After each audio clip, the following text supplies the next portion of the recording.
Alright, hello everybody, to the Branco Turco here, and welcome back to another reaction. And also, Happy New Year, again. So today we're going to be reacting to the newest story by Thomas 1 Edward 2 Henry 3, who is one of my favorite YouTubers. He's definitely in my top 3, number 2 being Victor Tanzing, and number 1 being Percy Engine 619, but I'll talk about that another day, but yeah.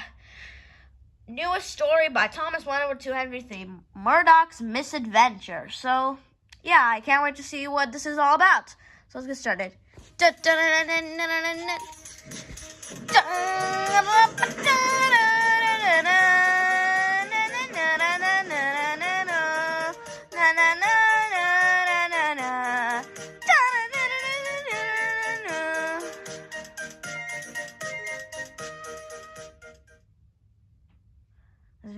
is made for children.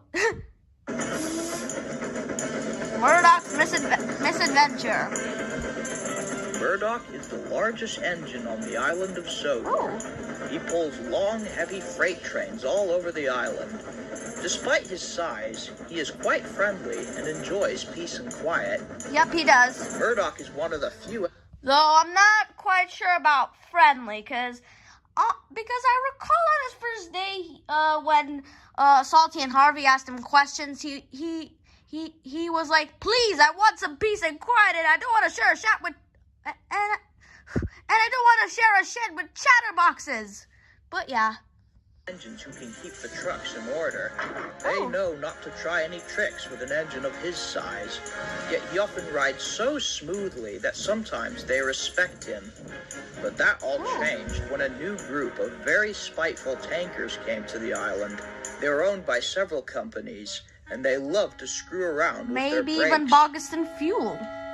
You could have at least waited until you were over the points to break down, Percy. These tankers are being complete tossers. Percy wasn't the only engine having trouble. It got to the point where the tanker's tricks were disrupting not only the railway, but the roads as well. The Fat Controller made a decision and spoke to Murdoch. "You're very good with trucks. Do you think you could handle adding a few tankers to your train tomorrow?"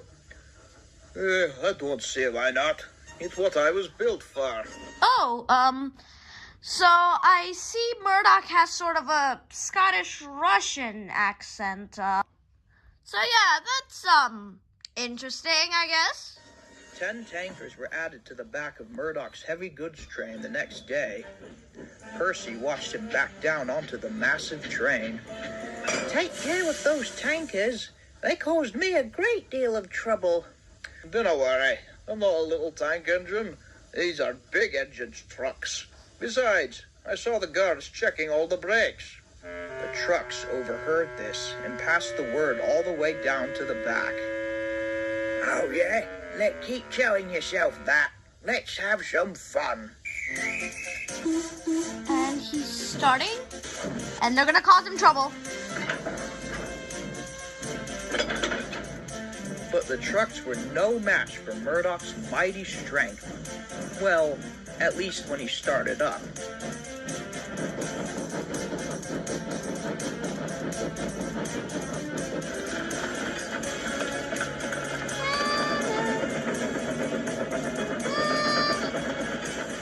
I think I recognize the creator of this theme. It's Sudry and Afro. I know it. He found the train heavy, but nothing he couldn't handle.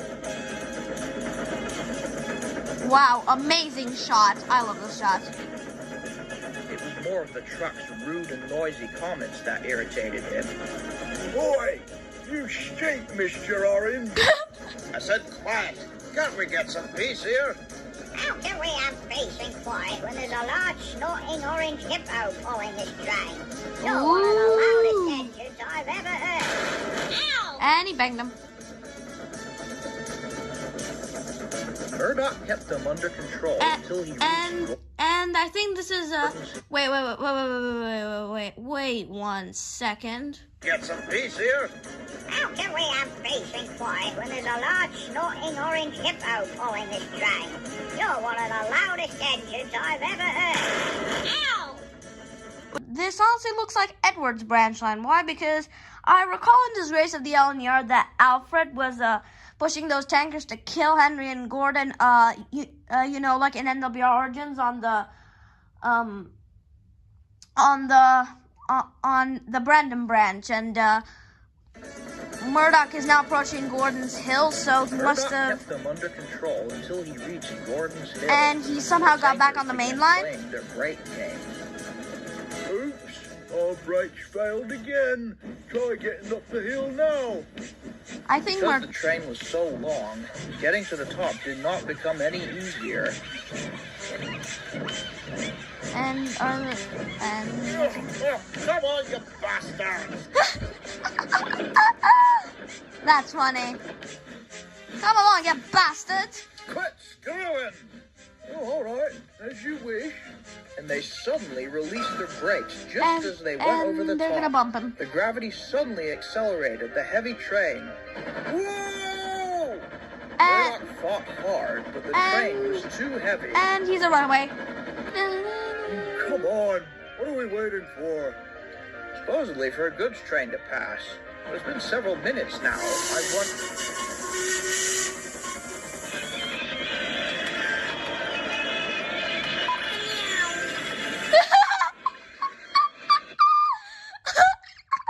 Oh my god, that's hilarious. Like, I love the trucks in this. They're so funny. I love the trucks in this. The trucks have always been funny in Engines of Sodor. A prime example is the Road Rebel with rollers, where the truck sang "Ridin'" by Chamillionaire, and this is also very funny. Funny. Oh, that's more like it, I guess. The train I raced also love along the Henry line until in this. Murdoch finally got it under control, just as he reached a depot. Wait, by Missadventure, is this like he finds it on a location like Oliver's Find? But the specific loads for that depot overran the platform. Oi, could you back up, please? Can't access the vans if they're not at the platform. Tomorrow, I think I'll put those tankers up front behind me tender. Then I can control them more easily. Maybe he should. Also, I think Murdoch has a pretty interesting accent. Fortunately for him, there were only 5 tankers the next day instead of 10. Even so, the couplings were extra tightened and the brakes were adjusted heavily. Big Mickey! Now you listen, you loathsome lot. I will have no screwing around today, or else you'll get a bang. Oh, yes, sure. Of course, the tankers didn't mean it. They immediately tried to play their old games when Murdoch left, but were swiftly bumped. Ouch! Ouch indeed. There's more where that came from. We checked over the brakes of those tankers, and many of them are faulty. Not all of them, but you might want to speak with the owners to get them replaced. Yes, I'm having a chat with Phil Boggerston today. He owns a few of them, and it seems like a larger problem than just one company. And he's gonna bring in Wretch. You know, like the first episode of Wretch and Neighbor Henry and James, you know. The trucks were all well behaved until they reached the first drop-off location.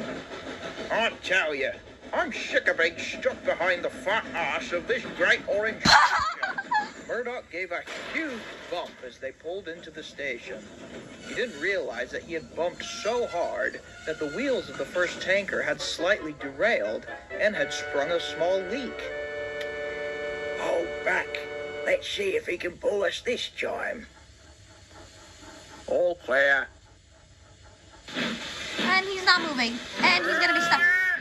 Come on! And he ended up like James and James and the Coaches. I think one of them derailed. And one of them did derail. Don't stop moving, you motherfucker!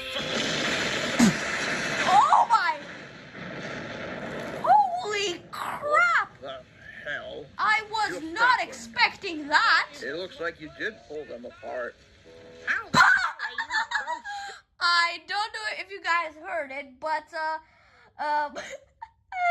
I don't know if you guys heard it, but in the background there was one of the three main characters in Top Gear. You know that show? I did 2 Stories of Sodor / Top Gear parodies 2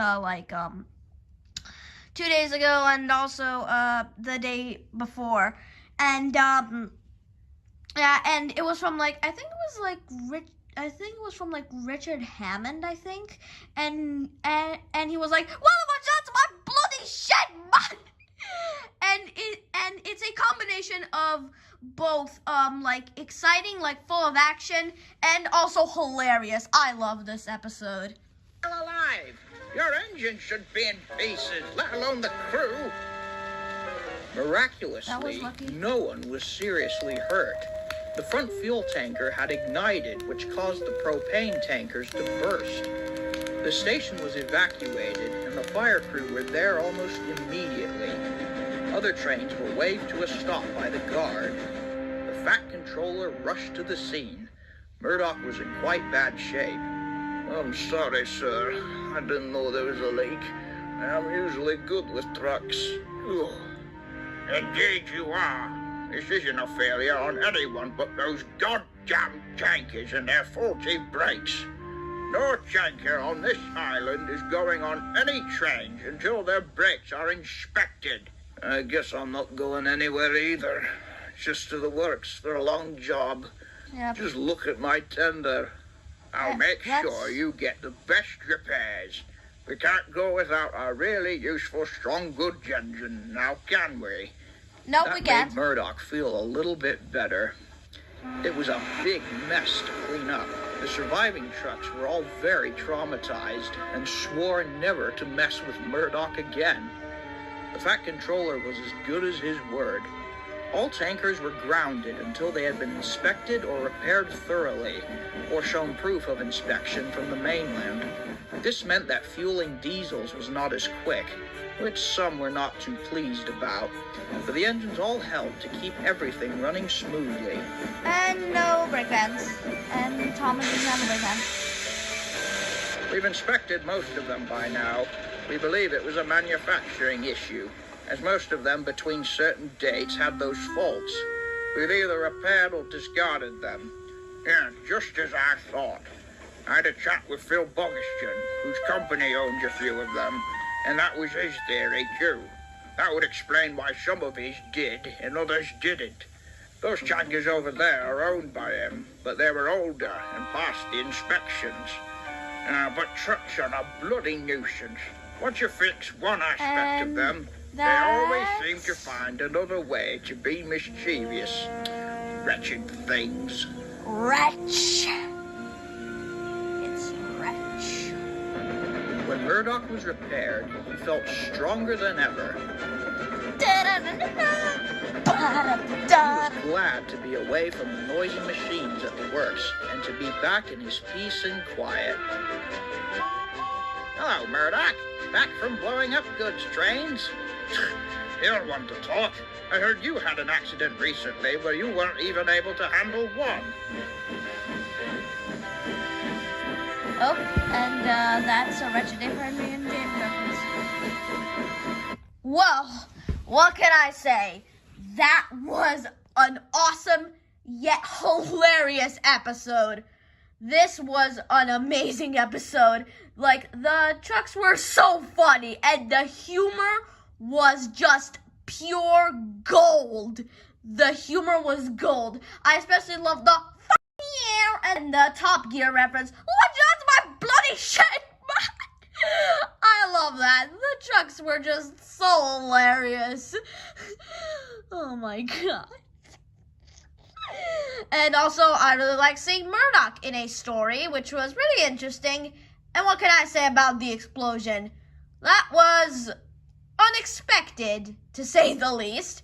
But yeah, that was a really cool story. So I hope you guys enjoyed. And if you did, make sure to leave a like and subscribe to get me to 3,500 subscribers by the end of the year. Bye!